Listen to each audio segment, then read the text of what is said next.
Graça e paz. Amém? Você foi tocado por Jesus já? Quem foi? Levanta a mão aí.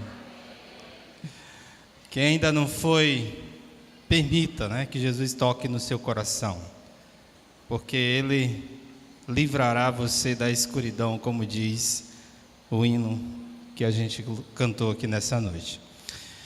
Queridos, que coisa maravilhosa a gente poder estar na companhia dos irmãos. Eu passei aí uns 20 dias, Alguns irmãos acharam que foi mais. Mas interessante é que a sensação que eu tive é que quando eu entrei de férias, alguns irmãos também entraram de férias. Porque eu só via foto dos irmãos em Luiz Correia, na praia. Não sei se é porque teve tanto feriado nesse período, A igreja, de alguma parte, uma parte da igreja estava de férias também. Eu acredito que até alguns ainda estão de férias. Mas, louvado seja o Senhor,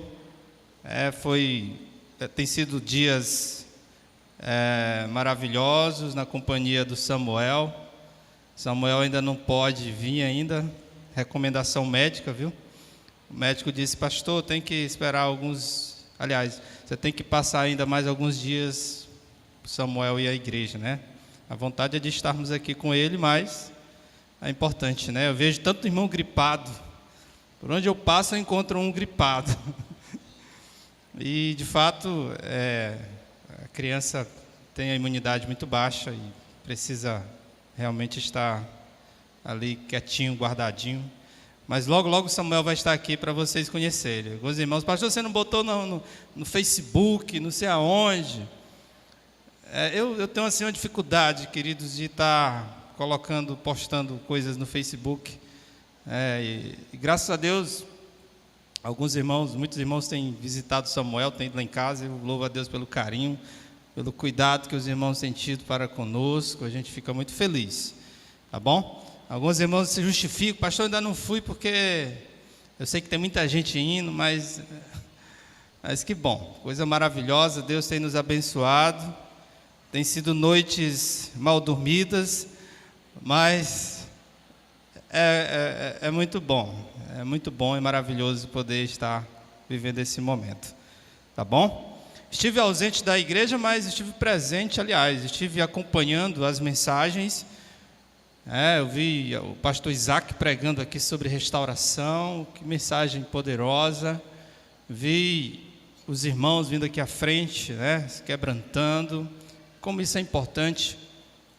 Pude perceber ali o pastor Ivan falando sobre o medo, como Deus tem e quer trabalhar isso nas nossas vidas. E domingo passado eu assisti a mensagem Raimundinho falando sobre a questão do perdão, da restauração, dos relacionamentos e como Deus quer trabalhar isso nas nossas vidas. E nós vamos continuar essa levada, com essa temática, mexendo com as questões que envolvem o nosso interior. E sabe de uma coisa, querido?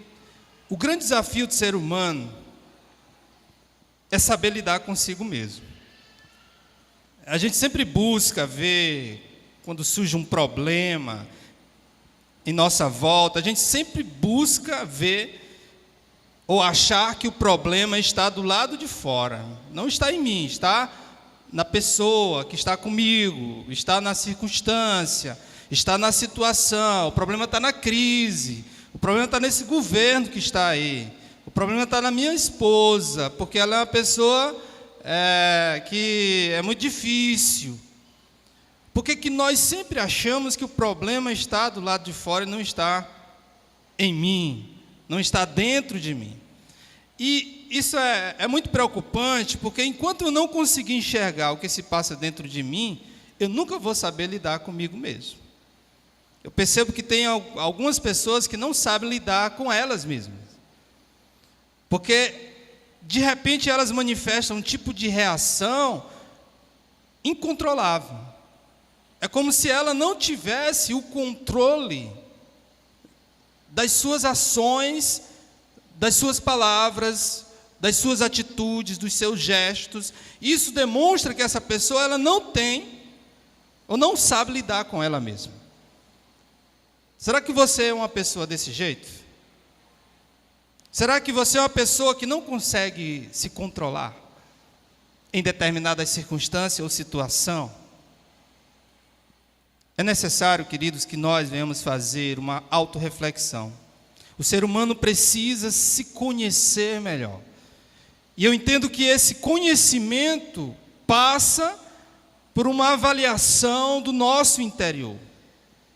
Quando eu passo a entender melhor o que se passa dentro de mim, olhar para dentro de mim, entender melhor, por exemplo, os seus sentimentos. Por exemplo, você precisa fazer indagações, perguntas, tipo, por que eu estou tão triste? Por que eu sou uma pessoa tão triste? Por que eu me sinto triste? Por que eu olho para as pessoas, vejo elas felizes, alegres, e eu não sou assim? Por que eu sinto medo? Por que eu sou uma pessoa amedrontada? Por que eu sou tomado pela raiva e não consigo controlar essa raiva? Vejam que são questões que envolvem o seu interior. E são indagações que nós devemos fazer para nós mesmos. Nós precisamos nos conhecer. Você precisa se conhecer melhor. E quando eu faço esse questionamento, eu busco obter uma resposta. E, consequentemente, a solução do problema. Existe um personagem na Bíblia que ele tinha um diálogo constante com a sua alma. Você sabe quem era? Ninguém sabe. Davi. Davi, no Salmo 42, versículo 5, ele diz o seguinte: por que você está assim tão triste, ó minha alma? É como se ele estivesse conversando com a sua alma. Por que você está assim tão perturbada dentro de mim? Veja que a preocupação de Davi com a sua alma era tão grande que ele conversava com ele mesmo, conversava com a sua alma. E interessante que essas indagações que ele fazia visava identificar a causa do problema que ele estava vivendo. Por que a minha alma está triste?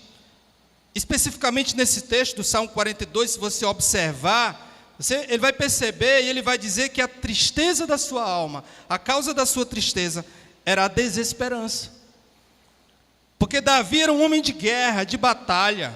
Davi lidava com os seus inimigos. E ele, nessa passagem, passa por ele uma tristeza, um pensamento, uma sensação de que ele não teria mais a oportunidade de estar na presença de Deus, louvando, adorando a Deus, achando talvez que ele estivesse ali nos seus últimos dias, num momento difícil.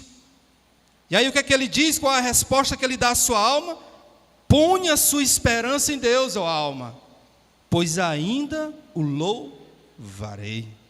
Eu ainda vou louvar a Deus. Não há razão para essa tristeza, porque eu ainda vou adorar e vou louvar a esse Deus. Davi, queridos, possuía um zelo por seu interior, por sua alma, que nos chama muito a atenção. A nossa alma, ela precisa ser cuidada, ela precisa ser resguardada, ela precisa ser cultivada. O Salmo 139, que para mim é um dos salmos mais belos da Bíblia. Você pode, sei lá, pensar diferente de mim, mas eu acho o Salmo 139 um dos salmos mais belos da Bíblia. E olha só o que Davi diz no Salmo 39, versículos 23 e 24. Sonda-me, ó Deus, e conhece o meu coração, prova-me e conhece as minhas inquietações. Vê se em minha conduta há algo que te ofende e dirige-me pelo caminho eterno. Por que Davi se preocupava tanto com o seu interior? Por que ele levava em consideração tanto o que se passava dentro dele? Porque é no interior, meus amados, do homem que se passa todo e qualquer tipo de sentimento. Por dentro de nós, pelo seu coração, passa uma variedade de sentimentos. E a gente pode perceber que são sentimentos bons e sentimentos ruins. Por essa razão, Davi, ele pedia que Deus sondasse o seu interior, para que de alguma forma ele pudesse identificar os sentimentos ruins, aquilo que de alguma forma fazia ele pecar ou se afastar de Deus. Vê se há esse sentimento dentro de mim, Senhor, e guia-me pelo caminho certo. Livra-me desse sentimento. Não tem como, por exemplo, queridos, é uma das questões que nós levantamos, e muitas vezes nós lidamos com essa questão. É que passa na cabeça de algumas pessoas que os sentimentos ruins, eles precisam, né? E eles não podem passar pela minha vida. E algumas pessoas, por exemplo, até oram, pedindo a Deus que dentro delas passe apenas sentimentos bons. Mas isso é impossível de acontecer. Isso é impossível de acontecer. Não tem como orar a Deus pedindo que apenas sentimentos bons passem por mim. Sabe por quê?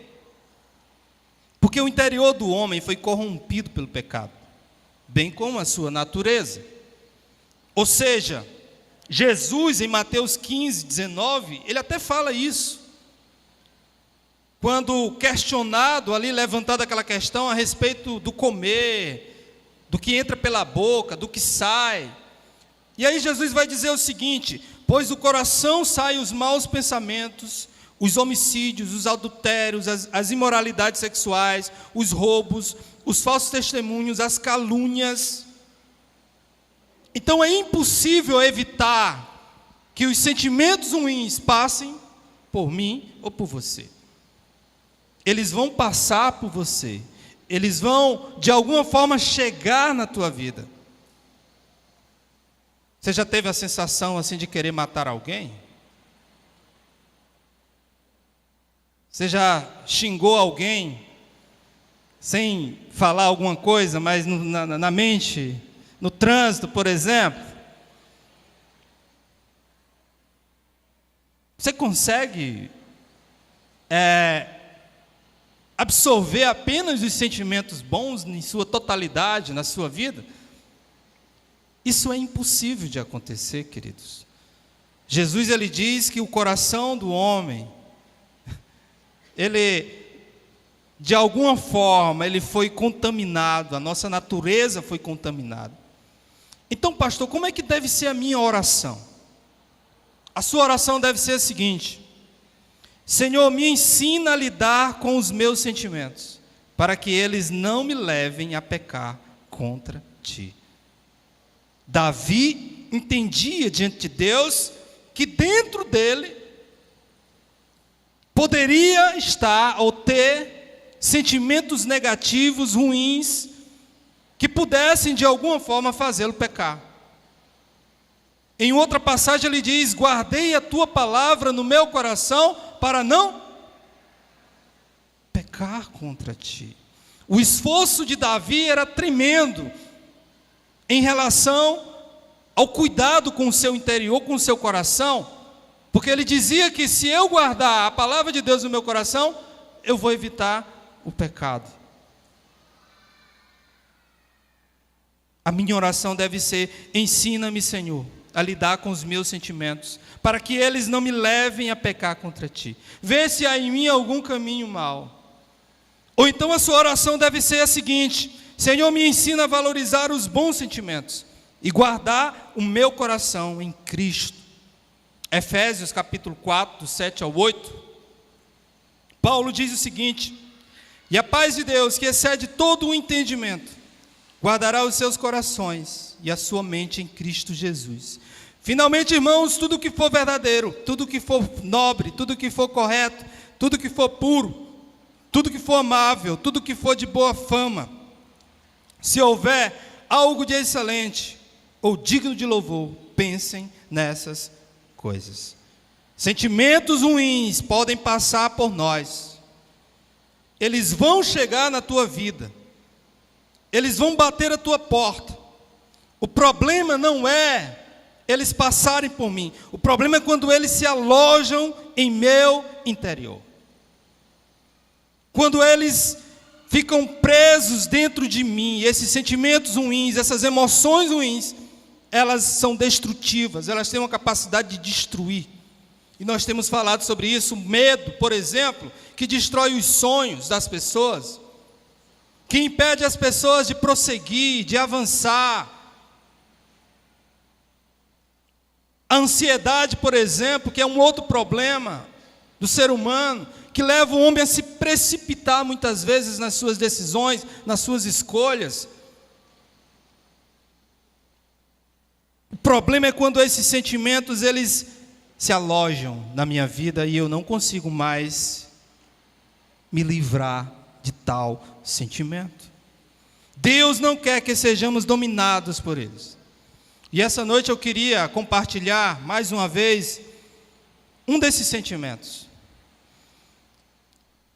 E é interessante que esse sentimento aqui, às vezes a gente olha para ele e logo alguns vão se identificar. Mas outros talvez vão dizer assim: mas isso aí eu não tenho, porque isso aí é uma coisa, é uma atitude extrema.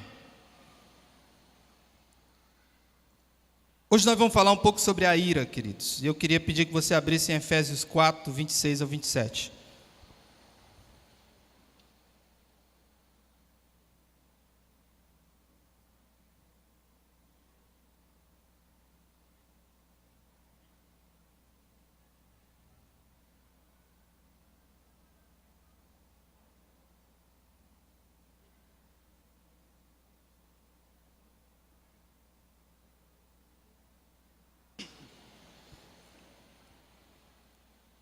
A sua oração deve ser: Senhor, me ensina a lidar com os meus sentimentos, para que eles não me levem a pecar contra Ti.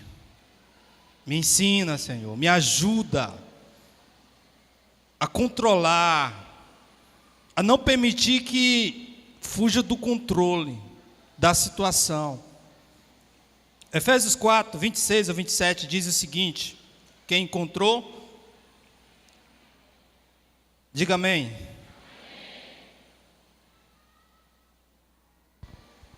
O texto diz assim: quando vocês ficarem irados, não pequem. Apaziguem a sua ira antes que o sol se ponha. E não deem lugar ao diabo. Você já deve ter ouvido alguém se referir a outro da seguinte forma: fulano tem um pavio curto. Fulano é zangado, fulano é uma pessoa descontrolada. Você já ouviu alguém, você conhece alguém que tem um pavio curto aqui? Conhece? Todo mundo dizendo assim: eu conheço alguém que tem um pavio curto. Aí tem alguns dizendo assim: está aqui do meu lado. Está sentado aqui, pastor. Um dia uma irmã chegou para mim e disse: pastor, eu queria contar algo sobre o meu marido que você não sabe. E eu disse: e o que é, minha irmã? Pastor, ele grita comigo. Ele grita.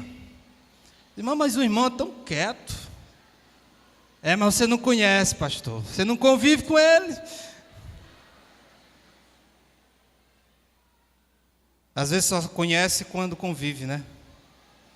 E a ira, ela é muitas vezes, queridos, um sentimento que está disfarçado na vida das pessoas. O futebol é muito bom identificar algumas pessoas que se iram facilmente. Mas muitas vezes no meio da igreja,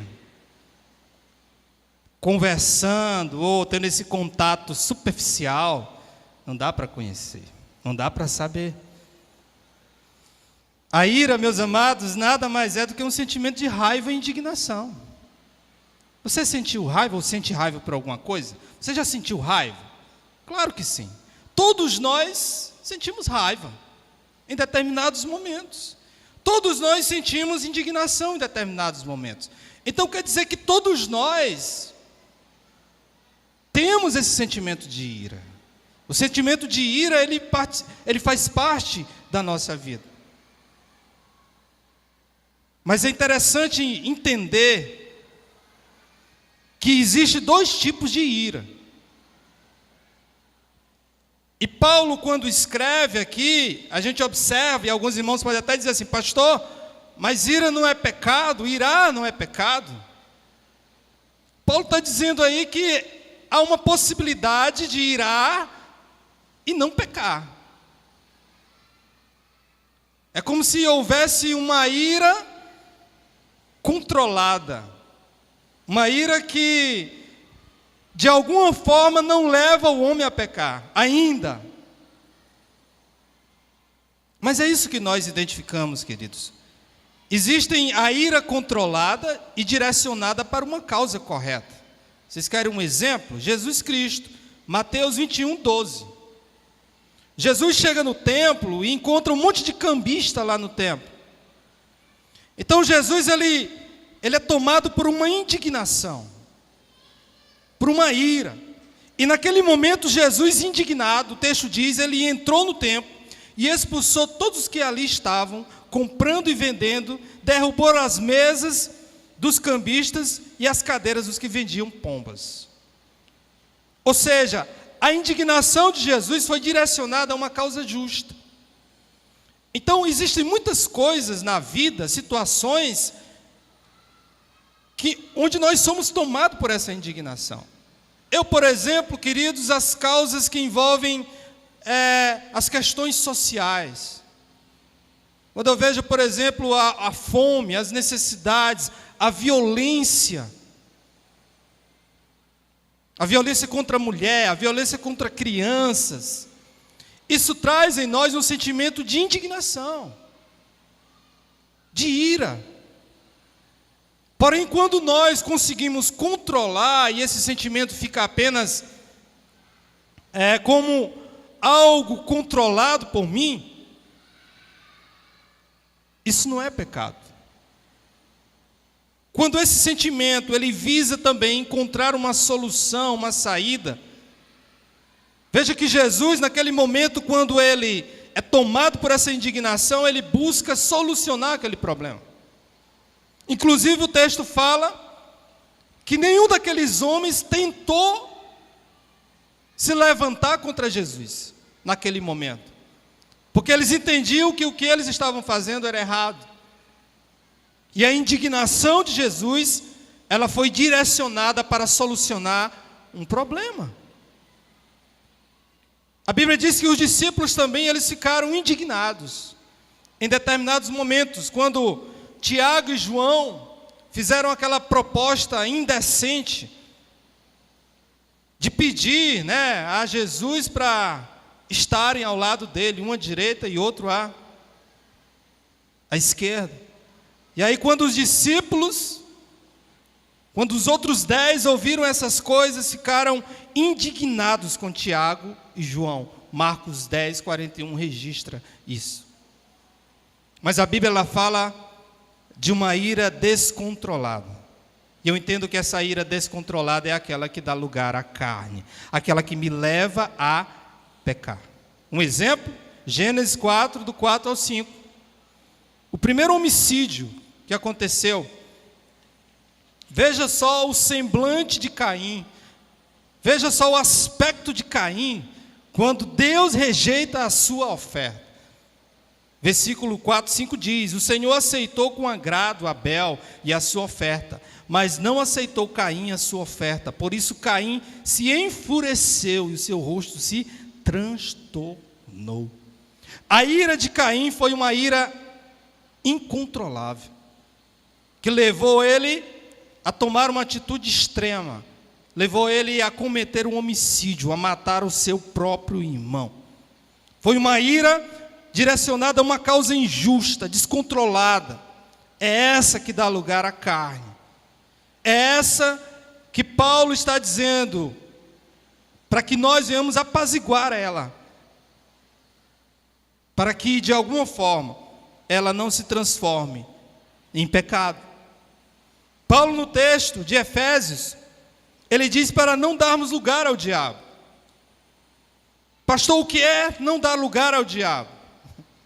Dar lugar ao diabo é o mesmo que permitir que as ações do diabo sejam influenciadas, ou tenham um poder de influência na minha vida. Em outras palavras, dar lugar ao diabo é ceder à tentação. É ceder aquilo que o diabo está querendo que você faça. A Bíblia diz que ele nos tenta, que ele está como um leão bramando ao nosso redor, tentando de alguma forma nos tragar. E o diabo se alimenta dessas fragilidades, dessas fraquezas humanas, e quer levar você à ruína, à queda, à destruição. A ira descontrolada, irmãos, não é apenas a que mata, como a atitude de Caim, porque alguns podem pensar: pastor, mas eu nunca matei alguém, então a minha ira não é essa ira aí. A ira descontrolada, querida, é também aquela que fala o que não deveria. É aquela que pensa o que não deveria pensar. É aquela que demonstra uma atitude que você não deveria ter.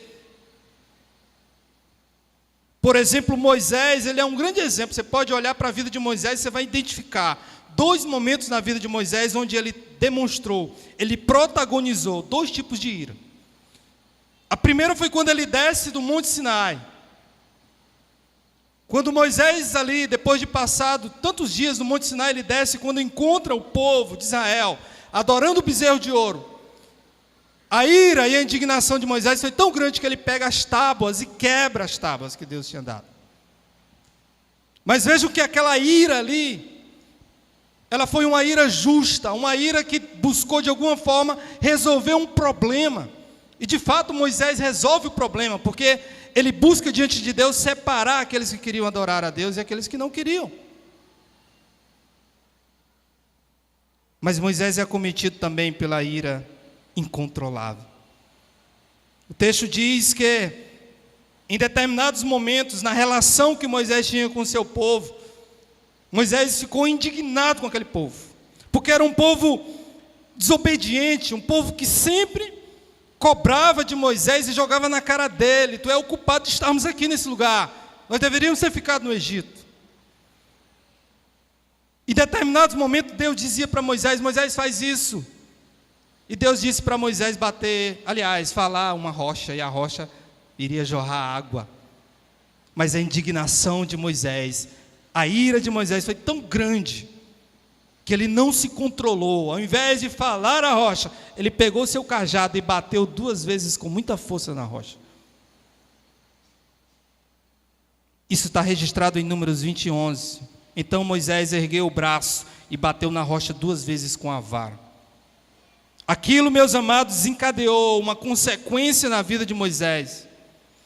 A sua ira descontrolada fez com que ele perdesse a oportunidade de entrar na terra prometida. A ira descontrolada, a ira que me leva a pecar, ela pode gerar consequências irreparáveis na vida de uma pessoa.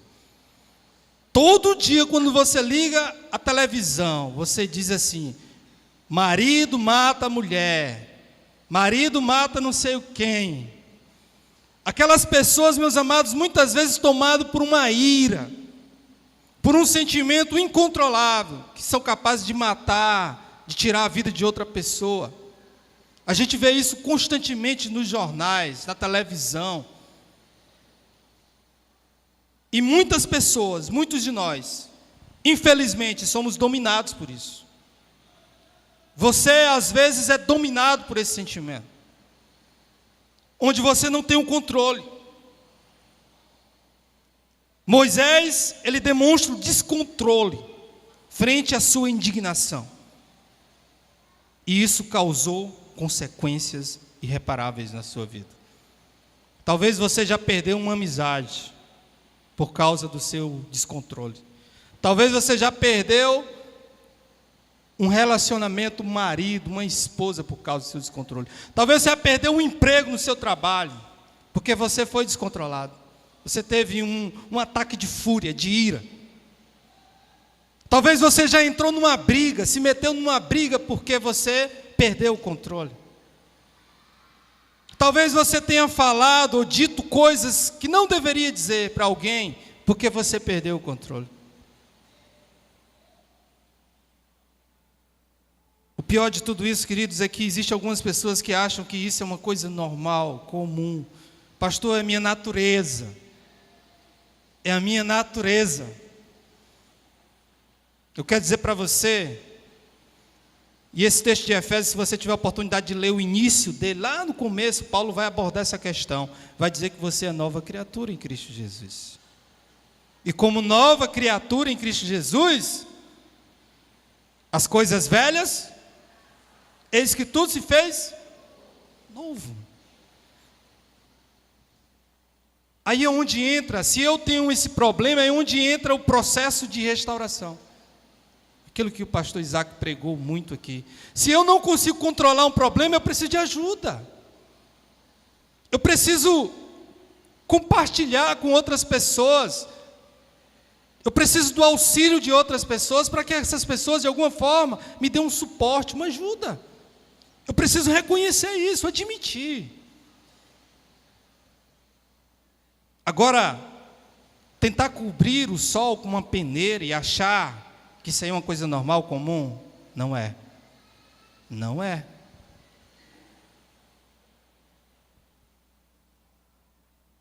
Essa história de dizer, por exemplo, que vai precisar de um dia ou dois para passar a raiva, não é uma justificativa aceitável. Você costuma dizer isso? Eu vou precisar de um dia para passar a minha raiva. Tem alguns que dizem, eu vou precisar de uma semana, porque a raiva foi tão grande, que só uma semana vai resolver o meu problema. O que Paulo está dizendo nesse texto aqui, meus amados? Que a ira não pode o quê? Não pode deixar o sol. O sol demora uma semana para se pôr. O sol demora quantos dias para se pôr, meus amados? Dia. Você tem 24, aliás, talvez você tem 12 horas só para resolver seu problema com a ira. Apaziguar a ira. Paulo diz que a ira ela precisa ser apaziguada rapidamente. Sabe por quê? Porque se eu não apaziguar a ira, eu vou estar dando lugar a quem? É o diabo. O diabo vai te cutucar todo tempo dizendo, rapaz, esse negócio aí que a pessoa falou contigo aí foi pesado, viu? O que tu vai fazer? O que tu vai fazer? Tu vai ficar de boa com essa pessoa? Tu tem que fazer alguma coisa, tu tem que reagir. Tu tem que tomar uma atitude aí. O diabo, ele se alimenta dessas situações, queridos. Você vai estar dando lugar a ele. Interessante, meus amados, que a Bíblia registra um problema, uma situação, lá no Velho Testamento, onde 2 anos não foram suficientes para apaziguar a ira de um cidadão chamado Absalão. Absalão passou 2 anos, depois que soube que o seu irmão havia abusado da sua irmã, ele passou 2 anos alimentando a ira dentro dele. Ele não conseguiu apaziguar a ira. Então, se você disser assim, vou passar 1 dia, 2 dias, 1 semana, o tempo não é remédio para apaziguar a sua ira. Absalão teve 2 anos para apaziguar e não conseguiu apaziguar a sua ira. Terminou matando o seu próprio irmão. Como é que se apazigua essa ira, pastor? O remédio para controlar a ira está em todos que estão aqui nessa noite. Aliás, todos aqueles que têm o Espírito Santo de Deus. Quem tem o Espírito Santo de Deus, levanta a mão aí. Pois o remédio está dentro de você. Sabe por quê? Porque a Bíblia ela fala que o Espírito Santo de Deus, ele gera em nós o fruto do Espírito. Abra aí a sua Bíblia em Gálatas capítulo 5, do 22 ao 23. Eu quero lhe mostrar 2 coisas importantes aqui, para me encerrar.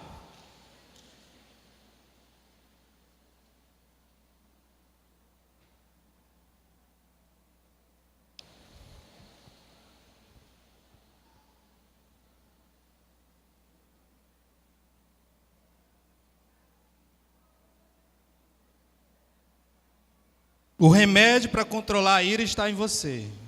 O Espírito de Deus está em você. Amém? Gálatas, capítulo 5, versículo 22 e 23.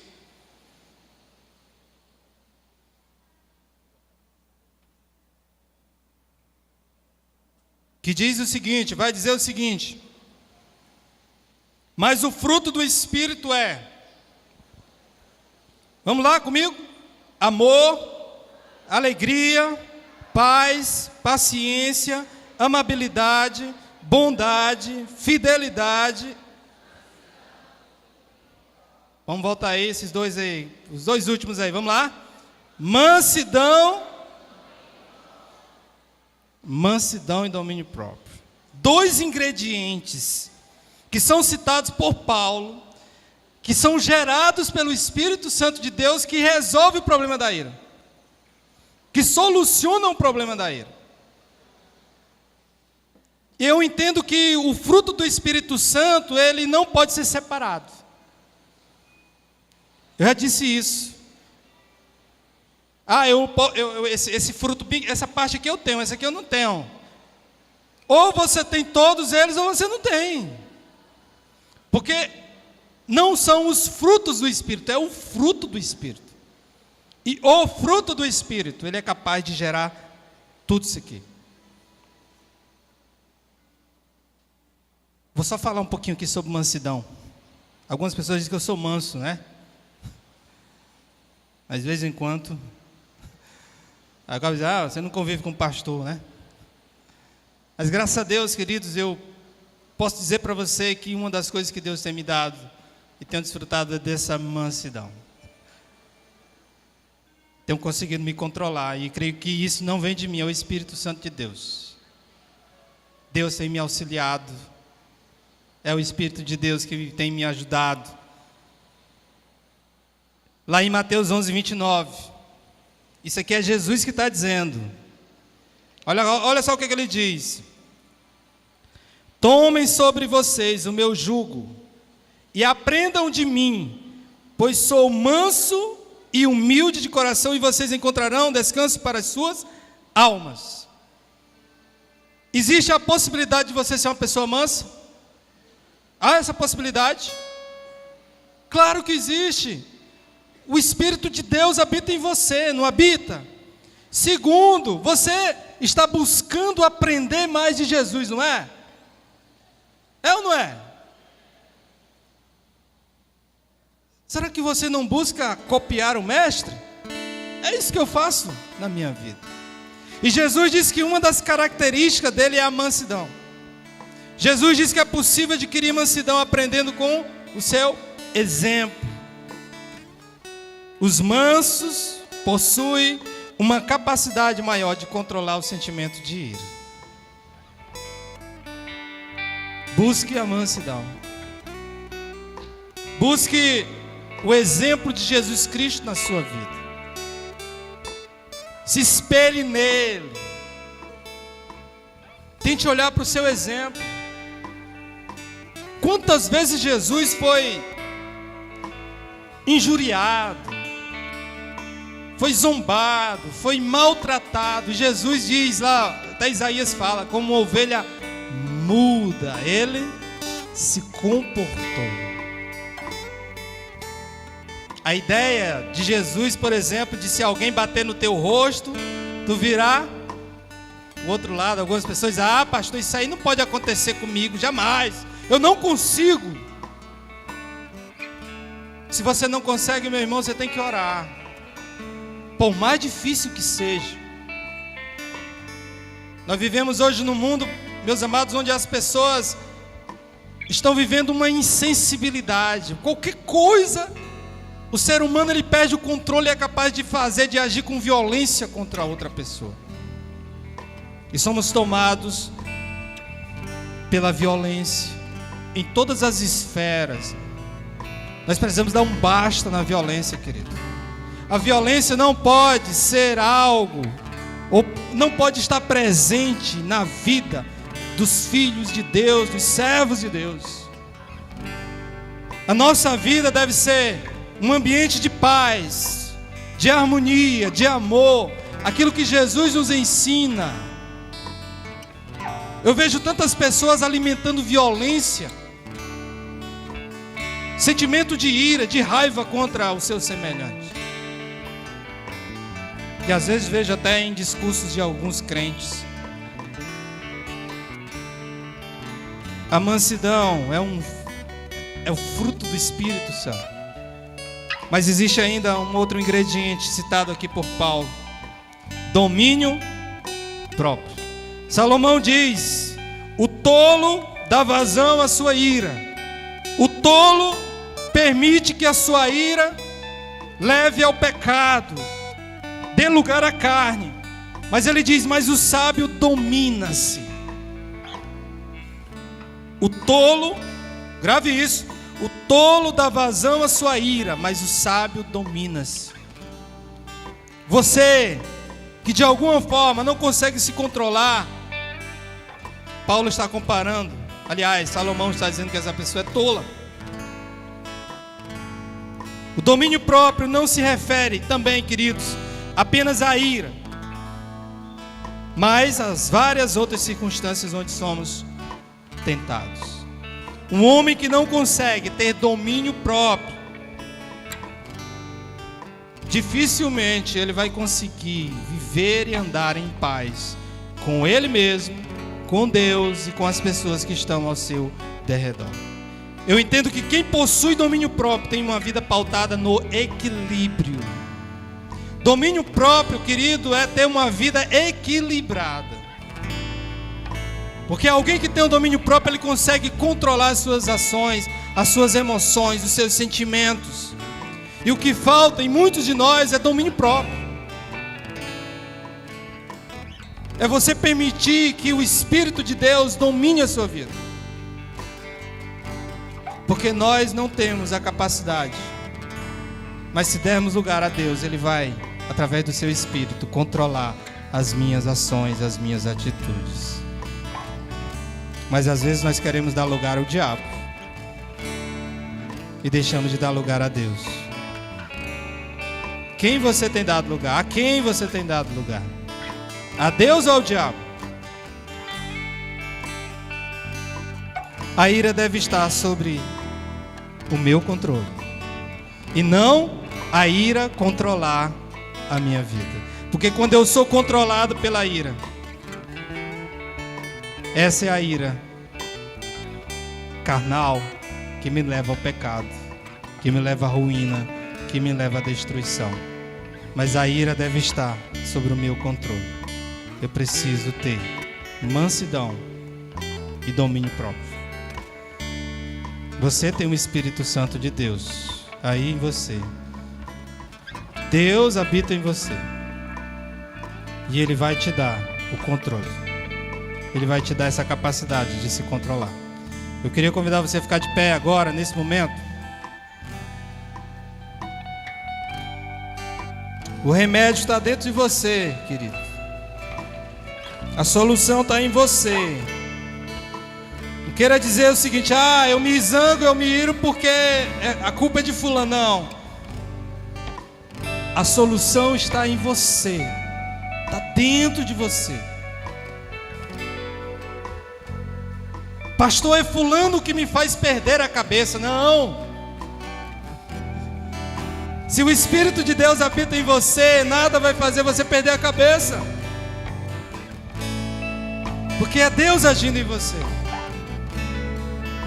É Deus agindo. Vamos aprender com Jesus Cristo, que poderia em vários momentos ter perdido a cabeça, mas foi controlado pelo Pai, em obediência ao Pai. O que falta mais em nós, sabe o que é, irmãos? Essa relação com o Espírito Santo de Deus. Porque quanto mais eu me relaciono com Ele, mais esses frutos vão ser evidências na minha vida. Vão ser evidências. Mas quanto mais eu me distancio de Deus, mais distante eu vou estar desses frutos. E aí vou ter uma vida descontrolada, desequilibrada. Infelizmente.